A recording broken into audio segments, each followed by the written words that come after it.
Alright, welcome to Shivers. Shivers is a point-and-click game that is a lot more interesting to run than most point-and-click games because it is super randomized. I'm going to be doing my best to explain what happens within the first 2-3 minutes of the game, because after that point, I am going to have to concentrate way too much, and I'm just going to get garbage at explaining what I'm doing. Oop, messed up my split. All right, there we go. And 3, 2, 1, and we are going. Okay, so there are a lot of little clues on how to solve puzzles laid out throughout this museum. We have every single one of them memorized, so a lot of the puzzle solutions aren't going to make sense whatsoever. Oh, wow. My splits just went black on black. That is... I'm not sure what happened there, but we're just going to have to deal with it. So I'm not fixing my splits right now.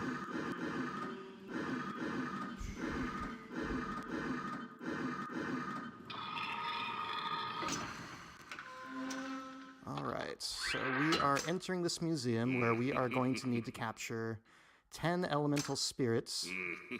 This is a skip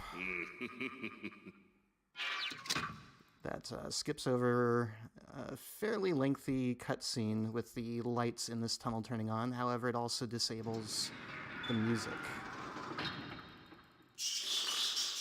That cutscene is completely random and loses you about 4 seconds.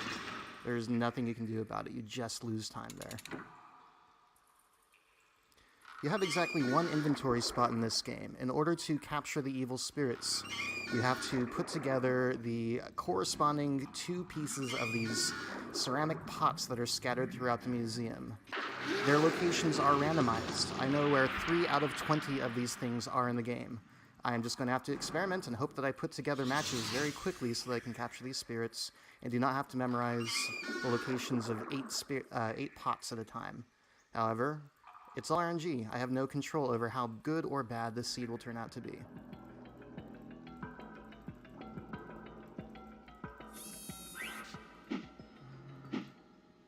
Let's see. We are gonna do... Nope.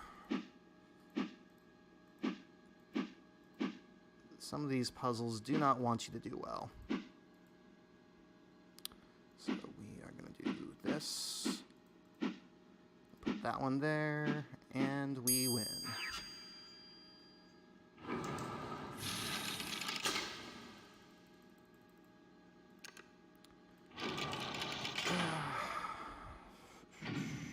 Layout. Nope, I don't have enough time to edit layout. I want to fix the split thing, but you're just gonna have to deal with gray on slightly lighter gray. Okay, the first 2 pot pieces I am going to find are not randomized. I knew exactly what was going to be there. I noticed what is going to be in the next one. Right.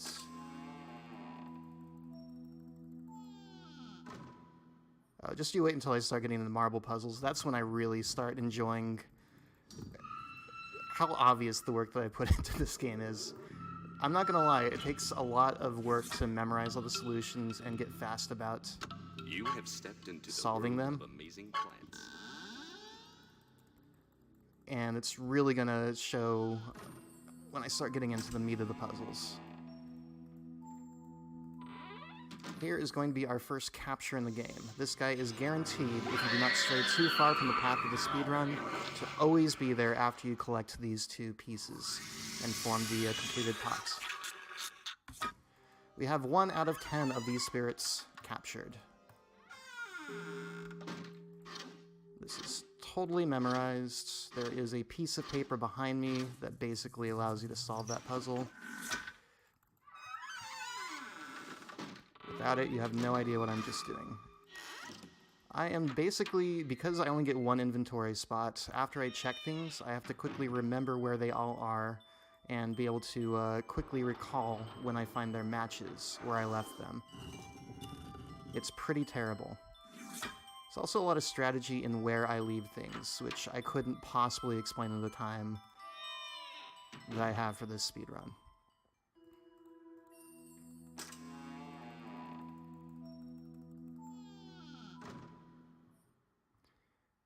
There is a door much later in the game that requires that 6 of these turnstiles be turned to the correct skull color. You're going to see me turning those. I know exactly where they go because there is a pamphlet in the desk at the front of the museum, which I am never actually going to look at because it's a speed run. I already know these things. I am about to complete a musical puzzle. There is a button directly behind the puzzle, which gives you the tune that I just played.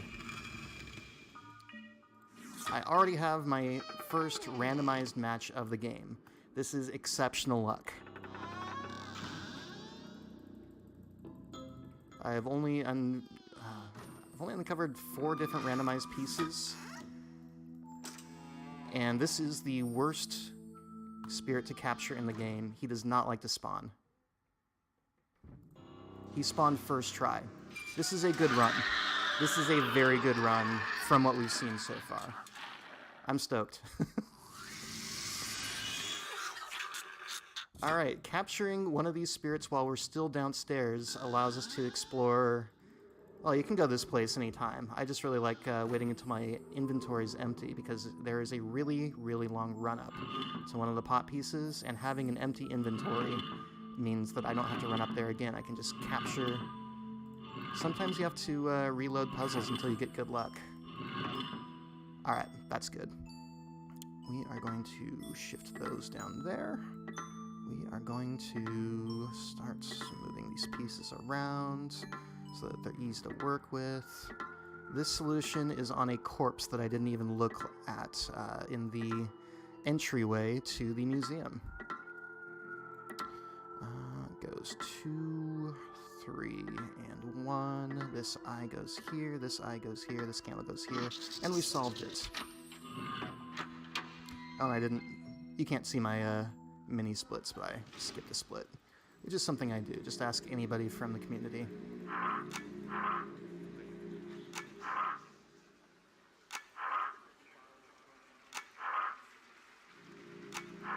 The answer to this puzzle is written on the wall of an elevator in lipstick.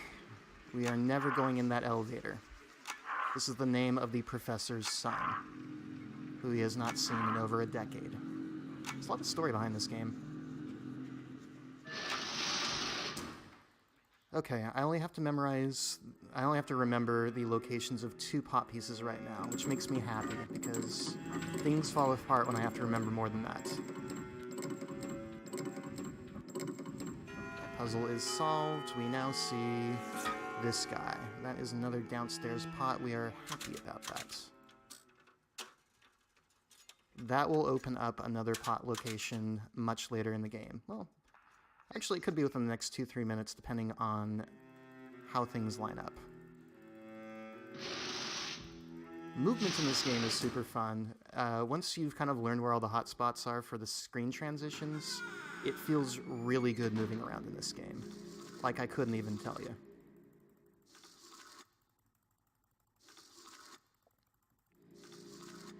This is going to tell us how to answer one of the puzzles later in the game. We are not going to watch the solution to this. We're going to skip through it, because we already have it memorized. However, that curtain rising also reveals the location of another pot. So we are going to navigate behind this curtain here, and we're going to find something that I really want to have a match for. I'm hoping I find the match to that very soon, because the elemental spirit corresponding to that pot will guard one of the pots in another area of the museum. Oh, I overshot that. Okay. This is in the same book next to the corpse as the door to the... we are going to take that with us.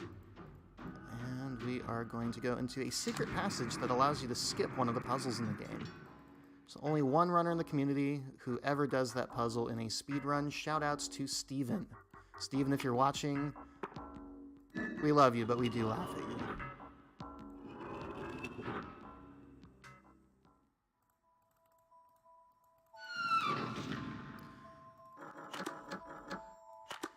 Okay, this puzzle, thank you GameBop. GameBop, the world record holder in this community, discovered a way of figuring out how this puzzle was procedurally generated.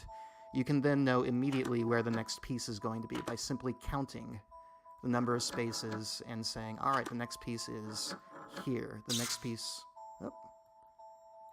the next piece is here. Next piece is here.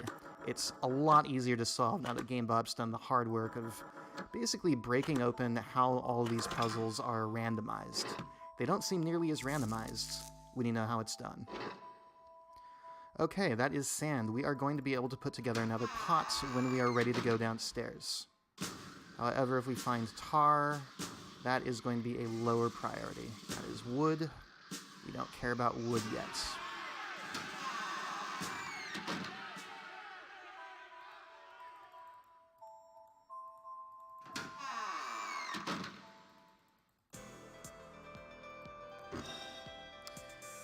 Okay, there are ways to determine whether or not there are going to be really easy solutions to this puzzle. There is a 42% chance that there is going to be a very easy solution.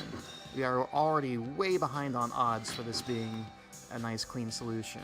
At a certain point, you do start losing time when you're waiting for a good solution. However, your odds are better that it's going to be a good one next time. There we go. This is a good one. It's a 6 swap solution.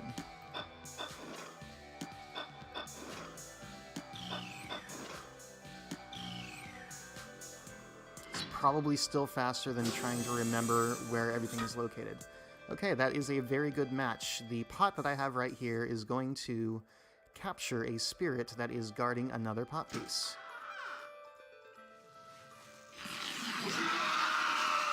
That dude is toast. We also have the second half to another pot, the first piece of which I left in the library. We're going to leave it there until we are ready to capture that spirit upstairs here.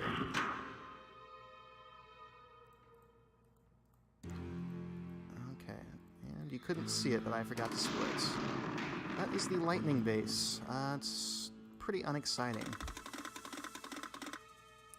When the lightning base is there, it means that it's not in the best location of the game, which is something that we're going to run to at the very end of the game no matter what. And that is necessarily the last piece we're going to get in the game.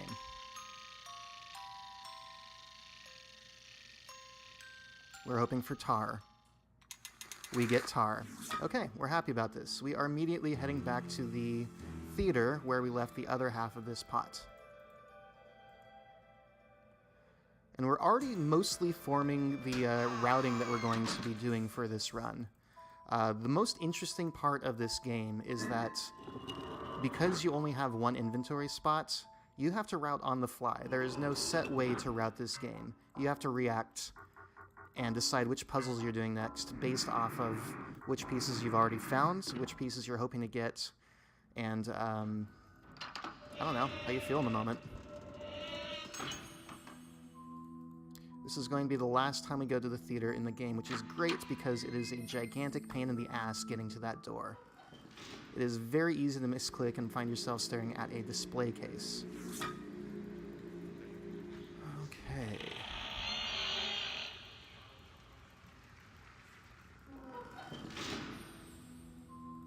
There are now 4 pot locations we have not seen in the game.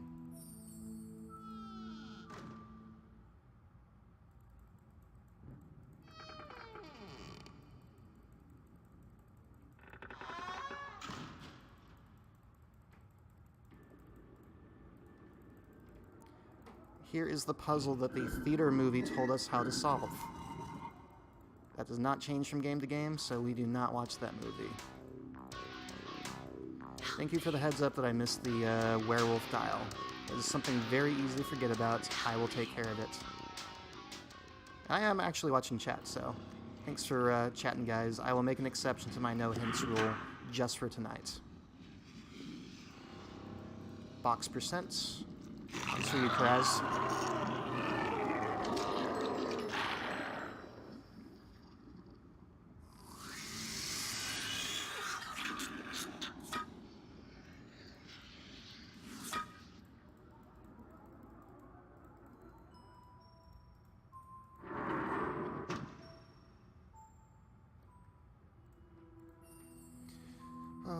are just going to park this one here, and we are going to go into...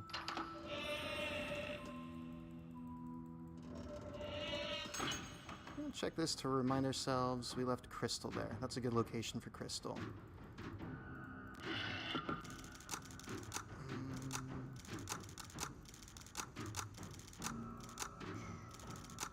Alright, we're coming up on what is going to be my favorite puzzle of the game. It is the one that prevented me from replaying this game so many times until I found a guide online back in like 1997 on how to solve it after I solved it once. Just because it is such a gigantic, impossible to memorize puzzle. It's very difficult to solve from scratch. When you're a speedrunner, though, you put that time in and you memorize it. It goes a little something like this. I love this puzzle. It feels so good remembering every move in the correct order to solve this puzzle.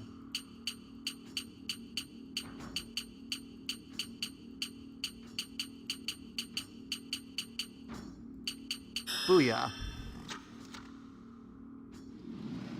Feels great every time. Okay, we just found the second half to another pot. Both the monster location and the second half are right here. We are immediately capturing this. This is good luck.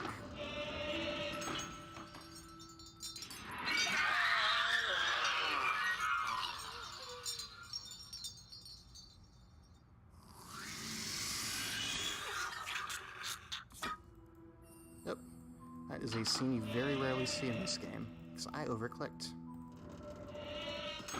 Oh, overclicked again. Alright, we are now heading into the worst puzzle of the game. This has ended so many runs. Ram-ta, boba, ta, ramba. That's not it.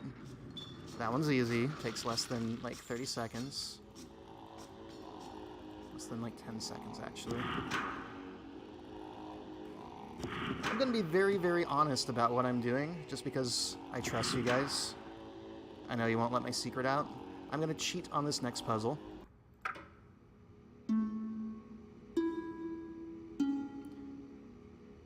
I'm going to use my phone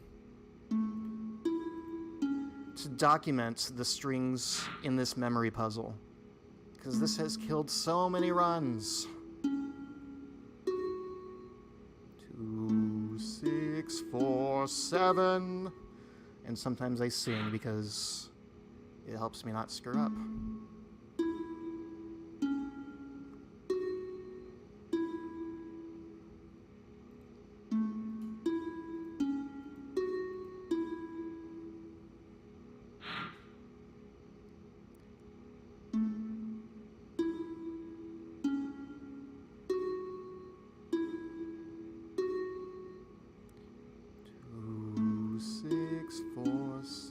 Six, seven.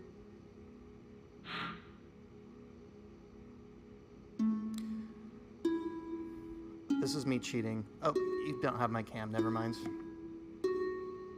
3, 2, 6, 4, 7, 6, 7, 3. And sometimes it lags before a string, which scares the crap out of me every time.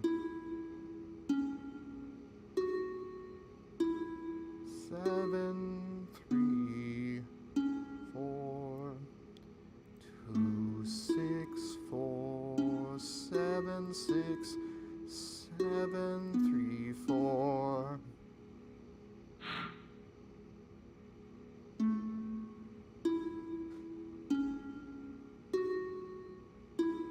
And I cheat by writing down the answer to this, because this will lose you 4 minutes if you lose it on the last note, which I have done.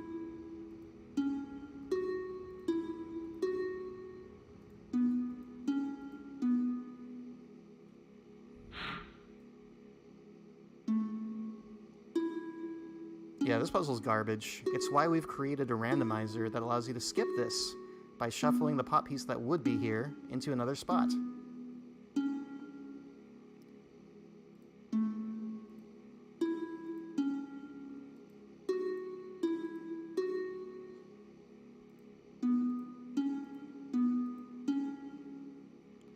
Oh yeah, 7th Guest Piano is miles longer, but it's not randomized. And it's guaranteed to sound musical. So if you know how to play a piano, it takes a really long time. But you don't get screwed by forgetting what the next note was. 8, 2, 6, 4, 7, 6, 7, 3, 4, 3, 4, 8, 8. It's even higher.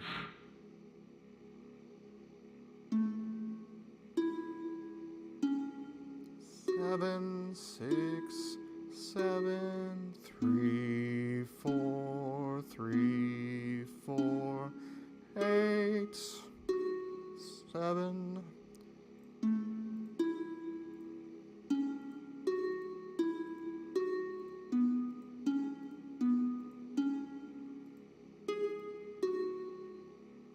Alright, I'm officially not nervous about anything else for the rest of the run. That is what I've been nervous about all day. And we know where the other half of this one is too, so we are immediately going to collect the water spirit.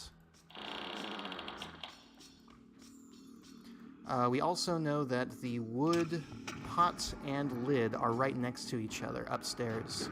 We now know where everything in the game is, so routing can now be planned out fully from this moment forward. Sometimes that water spirit will spawn immediately when you turn the water on in that fountain. We were not so lucky this time.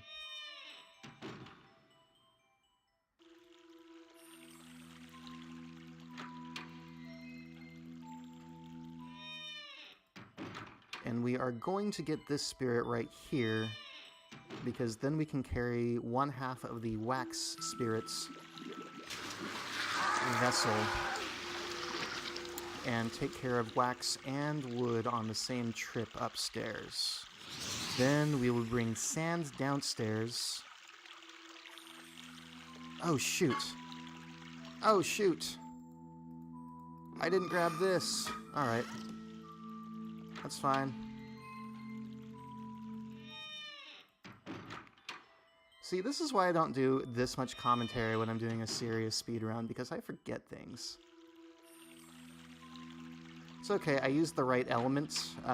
If you use the wrong element on one of those spirits, they will actually take the pot away and hide it in any of the empty locations anywhere in the museum. And I am not aware of a way to know for sure where that's going to be. Now, the really nice thing about this run is that it's been really nice about letting me match things very quickly. So I don't have like 8 different pot locations sitting at the back of my memory right now. I've got like 5, which I can handle. I really want this guy to spawn right now. He did not. Yeah, these guys are jerks. There are like 2 that are guaranteed. No, 3 out of 10 are guaranteed. 4 out of 10 are guaranteed to show up in the same places every time. 3 of them are jerks, but one of those 3 is a very quick spawn. You can basically just walk back and forth between 2 screens. There we go. Most exciting part of the speedrun. Walking back and forth between, yeah, I'm gonna use a shorter name, what GameBop said there.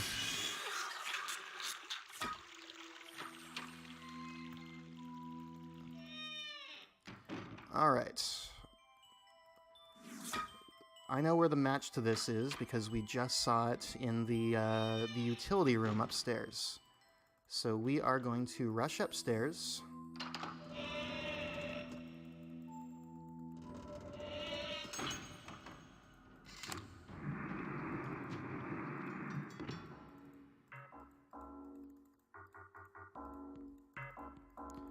We are going to turn left as soon as the loading screens allow us to. Dude, I am so stoked at how many people actually know Shivers, like people who aren't in the speedrunning community who are excited to see this. I figured this was going to be super obscure, but you guys are proving me wrong, which I really appreciate. I love this game. I loved this game when I was a teenager. It was the first game that I tried to speedrun before I even had this username. You guys told me I didn't do this. I did it!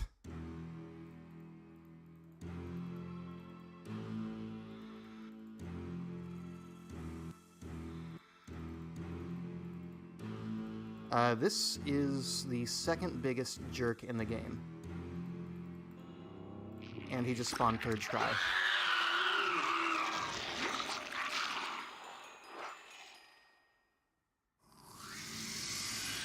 Oh, Exupi Room. Cool. Alright. I just assumed it was the one that I always forget about, but thank you again.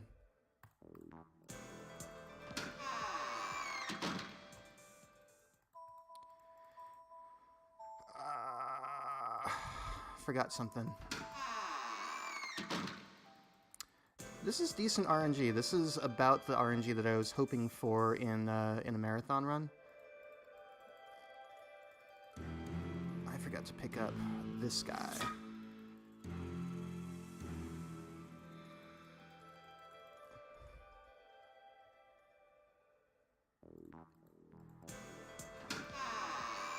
God, are we making Music Man references in chat? I appreciate the reference, but I'm now going to have that song stuck in my head for the rest of the night. Thank you very much.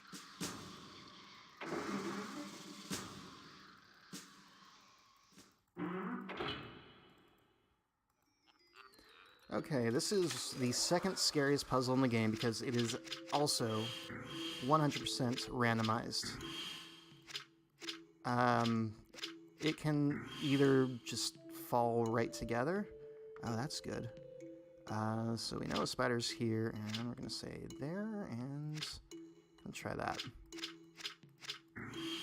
Not quite luck out. So we are going to put that there. We're going to put a spider there and there. And try that. Okay, now we're cooking with gas. Booyah! All right, that was solid marathon luck for that puzzle.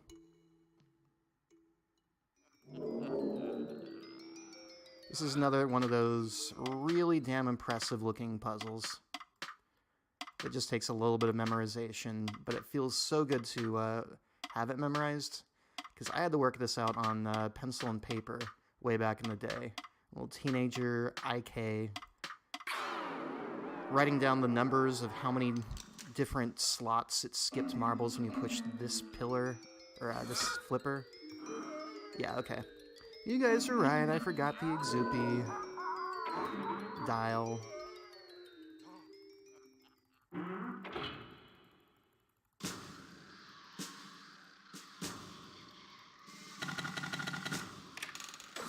The solution to that puzzle is found by multiplying 12 by 10.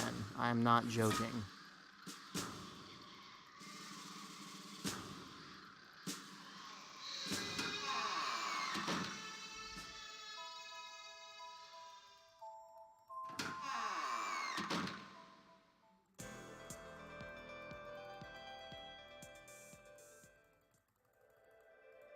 Something that you're not really going to be able to appreciate in this run is that the music is probably the best part of the game. The sound design is so incredible in this game. Not only do you have main themes for every room, and I don't let them play for nearly long enough for people to appreciate them, but there are also alternate versions of the music for when there is a spirit that you are within like 2 or 3 screen transitions from. And it will play this very distinct theme.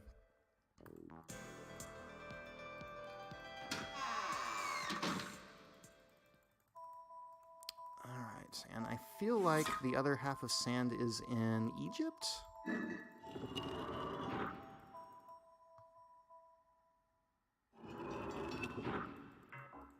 If I'm right about that, we are definitely beating my estimate for this game. 33 minutes is a very aggressive estimate for this game. It relies on a lot of luck, and I got a lot of luck. And I have had... Oop, I said I was going to check Egypt. It was not Egypt. Oh, that's right. I found sand at the very beginning of the game, and it is right next to where I need to capture this guy. Okay. We should be able to get this run nailed in just under 33 minutes, which I'm happy about. My PB I just set last night. It is 30 minutes and 2 seconds. Oh god, that's the second time I've done that.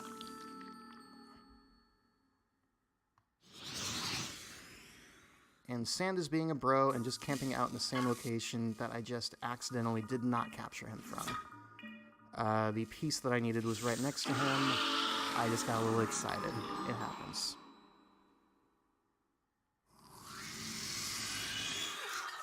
Nah, I would have had my PB about 45 seconds ago. This is a decent run. Really, if the game decides to give you the worst luck you can possibly get, even if you're not making any major mistakes, it can take like 38 minutes to solve the game.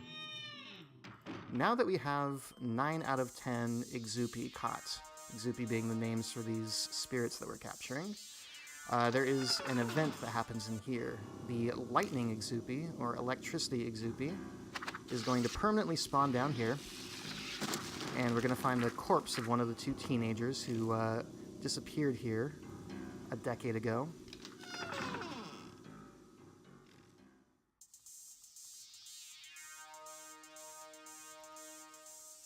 Yep. Sometimes the screen transitions are a little bit tricky to hit.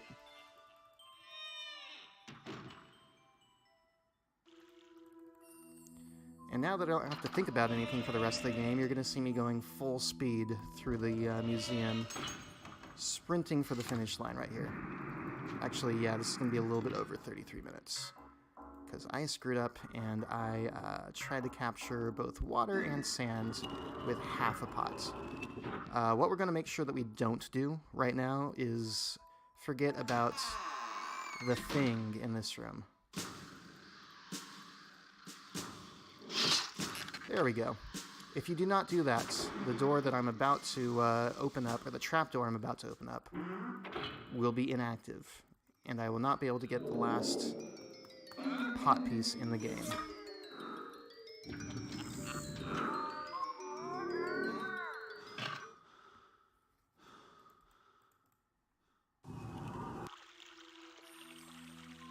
Alright, we now have the 10th pot assembled. We are going to miss our estimate by about 20 to 25 seconds, which I have no problems with. I think this was a great seed to demonstrate the game for a marathon setting.